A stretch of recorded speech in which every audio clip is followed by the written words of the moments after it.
audio jungle.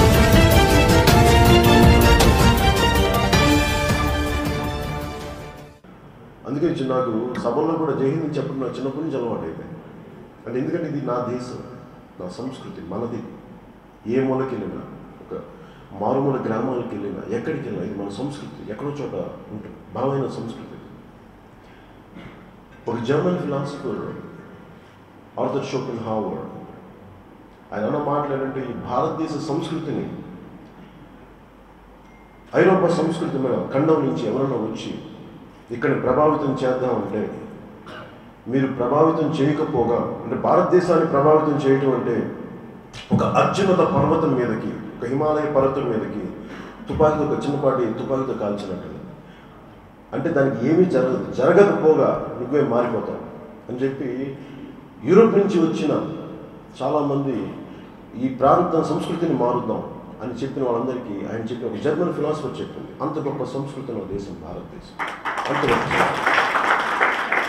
అలాంటి సమాజంలో నాకు ఈ వైరుధ్యాలు అంటే సమస్య ఎక్కడ వస్తుందంటే మనందరికీ in economic development we need a lot of people from different parts of India has to assemble at one part, should migrate to one part, and all their unique abilities and the unique talents and the capacities make Tamil and non-Tamil and కాదు.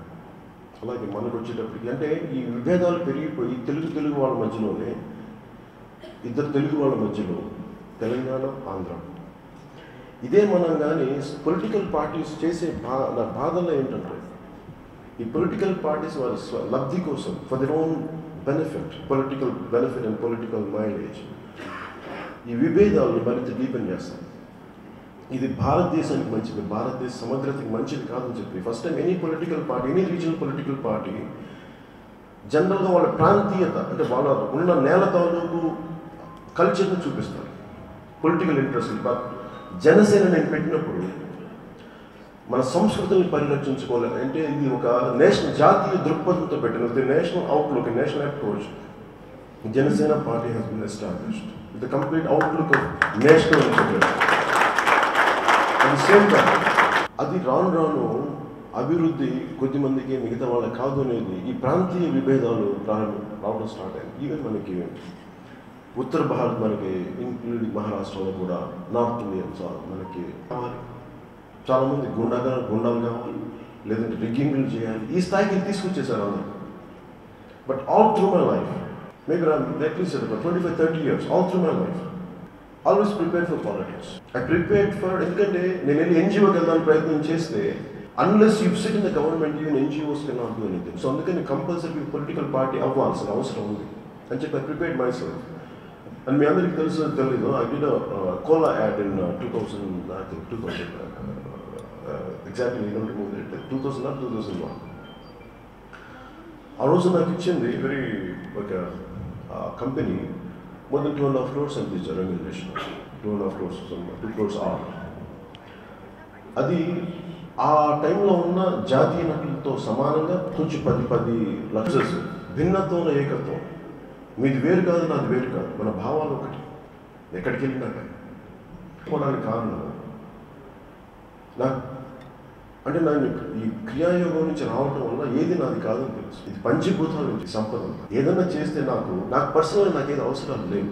20 to 23 years అప్పుడు నాకు అనిపించి నాకేం అవసరం లేదనిపించింది. నాకు కావాల్సింది భగవంతుడు నాకు ఏది కావాలో, ఏది ఇవ్వాలో అది నాకు దొరికింది at the age of 23.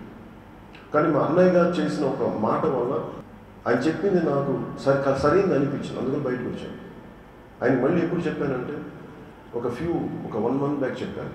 ఆ రోజు నువ్వు అన్నావనే ఈ రోజు నేను అదే మాట, జస్ట్ ఎగ్జాక్ట్ 1 month బిఫోర్. అంటే నేను ఆ రోజు అంటే నేను ఆయన సరదాగా అంటా, నేను సీరియస్గా లేదంటే లేదు, నేను చాలా సీరియస్గా తీసుకున్నాను అన్నమాట. అంటే ఒకసారి మన పెద్దలు చెప్పే మాట చాలా వివేకంతో కూడినట్టు, చాలా విఘ్నత కూడినట్టు. సో నేను ఆ రోజు నుంచి ఆ బ్రాండ్ ఇమేజ్ అనేది పంచిపోతానని చూసాను. సో నేను సహజంగా నటుడిని కాదు, నటుడిగా చేయబడ్డాను. మేబీ అది భగవత్ కృప. నేను ఎందుకు ఏం ఆశించలేదు. నేను చేసిన చాలా తక్కువ సినిమాలు, అంటే ఒక 5-6 సినిమాల్లో ఒక 100 సినిమాలు చేసినంత ఇమేజ్ తీసుకొచ్చాను. అది నాకు భగవంతుడి కృప తప్ప ఇది నాది కాదు. సో నాకు దీని వెనక ఏదో కారణం ఉంది. indulge in pleasures of every kind. My purpose is, my life purpose is to serve people. ఇది నాకు చిన్నప్పుడు నేను తెలుసు. అందుకే నేను ఎక్కడ నా సినిమా సభలు జరుపుకోలేదు, నా సినిమాకి సంబంధించిన ఫ్యాన్స్ క్లబ్ నేను పెట్టలేదు. నాకంటే నాకు నిజంగా భగవంతుడు అనుమతిస్తే ఒకరోజు నన్ను ప్రజాక్షేత్రంలో తోస్తాడు, లేదా ఇది నాది కాదు అనుకుంటే మీకు నేను యోగ మార్గంలోకి వెళ్ళిపోతాను. నాకు ఇరుండే కనిపించింది, నాకు అంతమించి వినయం కనిపించింది. అందుకే నాతోటి నా పక్కన బతుకు చాలామందికి ఇబ్బందిగా ఉంటుంది. ఎప్పుడు సన్యాసి అవుతానో తెలియదు, ఎప్పుడు సంసారం అవుతానో తెలియదు. ఈ సమస్యలు కుట్టుమెట్లు ఆడుతూ ఉంటాను. అంటే ఎందుకంటే నా పిల్లలు కూడా అంటూ ఉంటారు, నువ్వు వదిలేసి వెళ్ళిపోతున్నావు అంటే ఏం చేయను, నేను చేయను. అండ్ నా కూతురు అడుగుతూ ఉంటుంది, నాకేం చేయాలో తెలియదు. బాధపడగలను, కన్నీళ్ళు కార్చగలను తప్ప, అప్పుని చేర్చుకోగలను తప్ప వాటితో పాటు ఉండలేను. అది నా పరిస్థితి. బట్ ఇది అంటే నేను నా బిడ్డలు కొంచెం ఇబ్బంది పడ్డా కానీ, బాధపడ్డా కానీ, నేను ఎక్కడో మారుమూల ఉన్న ఈ అడవి తల్లి బిడ్డలు, ఎక్కడో మారుమూల మనకి అరకులో ఉండే గిరిజన ప్రాంతాల్లో ఉండే బిడ్డల బాధలు చూస్తే నా బిడ్డల బాధలు అసలు బాధలే కాదు. నిజంగా అలాగే మా అమ్మ కూడా లేదు శుభ్రంగా నువ్వు అంటే మా నాన్నగారు మేము చాలా చిన్న వెరీ లోవర్ మిడిల్ క్లాస్ నుంచి వచ్చాం. మాకు ఒక మా నాన్నగారు ఒక పోలీస్ కానిస్టేబుల్, అక్కడి నుంచి ప్రమోషన్స్ వచ్చాయి, ఒక అసిస్టెంట్ ఎక్సైజ్ సూపరింటెండెంట్ రిటైర్ అయ్యారు. మా అన్న అలాగే ఎదిగే కొద్దీ, నేను యాక్టర్ అయ్యే కొద్దీ ఒక పారిశ్రామికవేత్తలు కానీ, ఒక ఇండస్ట్రియలిస్టులు సమస్యలు కానీ అవి నాకు అర్థమవుతాయి. ఎందుకంటే ఒక సృష్టి అంటే సంపదను సృష్టించడం, వెల్త్ క్రియేషన్ జరగాలి అంటే unless there are lot of talented individuals with great capacity and with great character, unless they are there, wealth can never be created. So ఇవి అంటే ఈ స్థాయి నుంచి ఈ మూల నుంచి ఈ మూల దాకా నేను అందరినీ అర్థం చేసుకోగలిగే జీవితం నాకు భగవంతుడు ఇచ్చాడు. ఏమీ లేని చోట నుంచి ఒక 25 crores ట్యాక్స్ కట్టే స్థాయికి నన్ను భగవంతుడు తీసుకొచ్చాడు. నాకు చాలా అందుకు మేబీ నేను భగవంతుడు నాకు ఇలాంటి జీవితం ఇచ్చాడు. ఎందుకంటే ప్రజాక్షేత్రంలో ఉన్నప్పుడు when you want to serve public, unless you understand the extremities of different verticals of life, and he exposed me as from nothingness, డబ్బులు లేని పరిస్థితుల దగ్గర నుంచి కంప్లీట్ ఎక్స్ట్రీమ్లీ రిచ్, ఆ స్థాయి వరకు నేను అర్థం చేసుకొని మళ్ళీ అదే సంపద మీద నాకు ఆశ కూడా లేకుండా చేశాను. ఎందుకంటే మొన్నటికి మనం నాకు అజ్ఞాతవాసి సినిమా ఫెయిల్ అయితే, ఫ్లాప్ అయితే తిరిగి డబ్బులు తిరిగి ఇచ్చేయాల్సి వచ్చింది. అంటే నాకు అక్కడ ప్రతిసారి నాకు సక్సెస్ ఇస్తారు, లేకపోతే డబ్బు మీద నాకు మమకారం వదులుకునే పరిస్థితికి భగవంతుడు ప్రతిసారి తీసుకొస్తారు. ఏంటండి వీడియో నచ్చిందా? అయితే ఓ లైక్ వేసుకోండి, లేదంటే ఓ కామెంట్ చేయండి.